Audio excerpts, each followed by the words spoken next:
Cara alami mengatasi batuk pada bayi. Selain pemberian obat batuk untuk bayi, batuk juga bisa diatasi dengan langkah-langkah sederhana berikut ini. 1. Memperbanyak asupan cairan. Memperbanyak cairan dapat mengurangi lendir dan membuat saluran pernapasan lebih lancar. Bayi di bawah 6 bulan hanya boleh diberi ASI. Oleh karena itu, berikanlah si kecil lebih banyak ASI ketika ia sedang batuk. Sementara itu, bila si kecil berusia di atas 6 bulan, ia boleh diberikan air putih hangat diselingi dengan ASI. 2.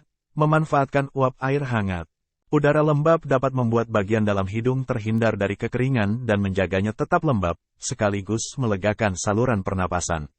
Jika udara kering di sekitar tempat tidur bayi, gunakanlah humidifier untuk membuat udara di ruangan jadi lebih lembab.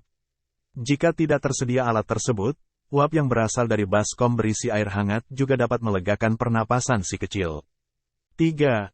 Memberikan madu. Madu bekerja dengan cara mengencerkan lendir dan meredakan batuk, serta membantu mengatasi infeksi pada saluran napas bayi. Khasiatnya hampir sama dengan obat batuk yang dijual di pasaran.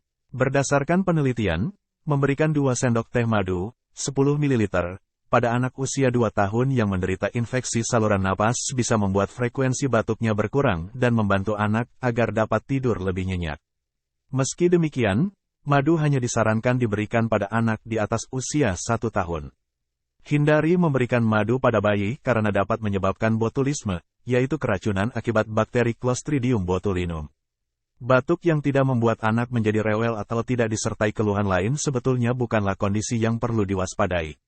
Namun berhati-hatilah jika batuk pada bayi muncul bersama dengan keluhan lain, seperti demam tinggi, penurunan nafsu makan atau tidak mau menyusui, mengi, sesak napas, mual muntah, atau batuk tidak kunjung mereda dalam waktu lebih dari 7 hari.